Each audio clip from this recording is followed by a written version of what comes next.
Pak Kiai, bagaimana hukumnya menyuguhkan sesajen di gunung, di laut, atau di tempat lain menurut pandangan Islam? Sesajen. Nah, kita harus tahu sesajen itu apa. Definisi sesajen itu berbeda dengan definisi sedekah. Kalau sesajen adalah seseorang membuat sajian yang khusus diperuntukkan untuk makhluk yang diyakini menunggu suatu tempat. Entah itu gunung, entah itu laut, ya. Maka orang yang membuat sajian itu namanya sesajen. Paham ya? Kalau sedekah beda. Sedekah adalah orang yang mengeluarkan sodakohnya atau sedekahnya kepada orang lain, boleh. Kepada hewan juga boleh. Ya, berbeda. Kalau kepada orang lain ya berupa makanan atau juga sembako, sedekah, uang juga boleh, ya enggak? Atau sedekah jasa juga boleh. Kalau sedekah kepada hewan maka ya harus ditetapkan hewan apa yang akan diberi sedekah, gitu ya. Kalau kita akan sedekah kepada kambing, ya nggak mungkin sedekah kita berupa telur misalnya, telur ayam, ya nggak dimakan. Itu namanya bukan sedekah, ya, mubazir itu.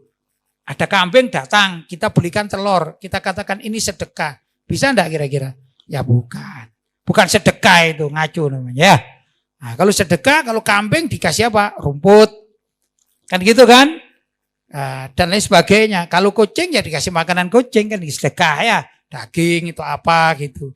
Nah, kalau yang namanya sesajen itu ada ramuan khusus atau menu khusus. Menunya itu biasanya ada pisang, ada telur, ada ayam, begitu ya. Ada bunga, kemudian diletakkan pada satu tempat wadah atau nampan, kemudian ditaruh di suatu tempat yang diyakini tempat tersebut ada penghuninya, yaitu bangsa halus atau jin, ya, atau penguasa Laut Selatan, penguasa Gunung Semeru dan lain sebagainya. Sudah, itu harus kita tahu tentang bedanya sesajen dengan sedekah. Sedekah hukumnya boleh, tapi sedekah yang ngaco, bukan tempatnya nggak boleh juga. Misalnya, saya akan sedekah kepada virus corona misalnya. Beli daging, kemudian diletakkan satu tempat, kemudian apa ini? Biar virus coronanya lari. Ini kan salah. Virus corona tidak makan daging, kan gitu kan ya. Ini namanya salah, mubazir, haram jadinya. Namanya nggak tahu meletakkan sesuatu bukan pada tempatnya, ini haram, mubazir. Demikian juga dengan sesajen.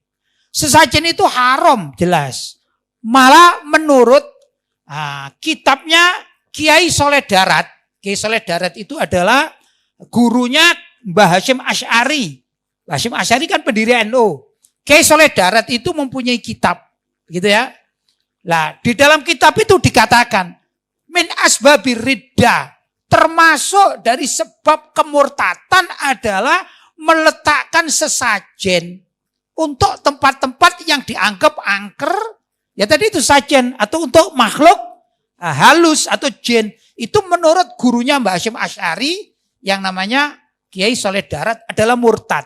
Kalau yang melakukan orang Islam. Na'udzubillah min dzalik. Kalau kita secara kaidah umum namanya syirik, kan gitu kan, menyekutukan Allah. Orang yang melakukan sesajen di mana saja berada itu sama halnya dengan menyembah sesembahan selain Allah. Entah itu memberi makan, entah itu karena takut kejahatan makhluk tersebut atau apa saja, kok dia melakukan sesajen. Ini enggak boleh, haram. Demikian juga ada fatwa dari hasil Muktamar NU yang kelima, itu di Pekalongan, ya. Tahunnya sekitar pelaksananya 1930-an. Itu dikatakan sesajen hukumnya haram, sudah jelas. Ya. Jadi pelaku sesajen yang mungkar. Kalau mungkar ya harus ada nahi mungkar. Enggak boleh kita bela. Kita katakan jangan meletakkan sesajen di situ. Harus kita begitu. Namanya kewajiban kita untuk nahi mungkar, bukan malah dibela. Ya, kasihan ini orang kampung, kasihan ini pribumi, kasihan.